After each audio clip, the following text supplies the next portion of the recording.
ഈ പേഴ്സിൽ നേരം പൈസ എടുത്തത് ഞാൻ എടുത്ത് 2,000-3,000 രൂപ പേഴ്സ് ഉണ്ടായിരുന്നു. അത്രയും വലിയ ആവശ്യം നിനക്ക് എന്താ ഉള്ളത്? 1 രൂപ പോലും ആ പേഴ്സിലില്ലല്ലോ. എനിക്ക് ആവശ്യമുണ്ടായി, അതുകൊണ്ട് ഞാൻ എടുത്ത്. എന്താവശ്യം നിനക്ക്? നിന്റെ ആവശ്യങ്ങളൊക്കെ ഞാൻ നടത്തി തരുന്നില്ല ഇവിടെ.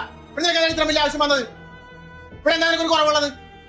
ഇന്ന് ഞാൻ എത്ര നാണം കെട്ടും നിനക്കറിയാമോ? പൈസ ഇല്ലാണ്ട് ഒരു മൊബൈൽ റീചാർജ് ചെയ്യാൻ വേണ്ടി കേട്ട് അവിടെ കൊടുക്കാനുള്ള പൈസ പോലും എടുക്കണ്ടായിരുന്നില്ല. നിനക്കറിയാലോ എന്റെ അക്കൗണ്ടിൽ പൈസ ഇല്ലാന്ന്. വീടിന്റെ EMI പിടിച്ച് കഴിഞ്ഞിട്ട് അത് അറിഞ്ഞുകൊണ്ട് പിന്നെ നീ പൈസ എടുക്കേണ്ട കാര്യം എന്തുള്ളത്? മനഃപൂർവ്വം നാണം കെടുത്താൻ വേണ്ടിട്ടല്ലേ? അപ്പൊ എന്തിന്റെ കുറവാണ് നിനക്ക് കൂടി ഉള്ളത്? നിനക്ക് ഇതിനു വേണ്ടി പൈസ എന്തിനാണ് പറഞ്ഞു കഴിഞ്ഞാ? ഇല്ല, കഴിഞ്ഞിടയിൽ കുറച്ച് ചെയ്യാനുള്ളത്, പറയാനല്ല. ഇനി എനിക്ക് കുറച്ച് പറയാനുണ്ട്, അതും കൂടി ഞാൻ പറയട്ടെ, കേക്കുവാ. നിനക്ക് എന്തിനാ ഇത്രപ്പെടുത്ത് പറയാനുള്ള? വീട്ടിൽ കഞ്ഞിയും കറിയും വെക്കുന്നതാ. ഇന്ന് ഒരു ദിവസമായിട്ട് എന്റെ കയ്യിൽ പൈസ ഇല്ലാതിരുന്നപ്പോ നല്ല ബുദ്ധിമുട്ടുണ്ടായിരുന്നല്ലേ, നല്ല വിഷമം ഉണ്ടായല്ലേ? ആ വിഷമല്ലേ ഇവിടെ തീർത്തത്? അതിനുവേണ്ടി മനഃപൂർവ്വം തന്നെയാണ് ഞാൻ ഈ പൈസ എല്ലാം അടിച്ചു മാറ്റിയത്.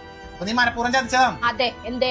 മറ്റുള്ളവരെ മുന്നിൽ സാധനം വാങ്ങിയിട്ട് പൈസ നാളെ തരാന്ന് പറയുമ്പോൾ ആ ഒരു വിഷമവും ഇല്ലേ, അത് ഏട്ടനും അനുഭവിക്കട്ടെ എന്ന് വിചാരിച്ചിട്ട് തന്നെയാണ് ഞാൻ ഇത് ചെയ്തത്. ഏട്ടനറിയുവാ, ഇന്നലെ എനിക്ക് പീരിയഡ്സ് ആയിട്ടില്ലേ, ഒരു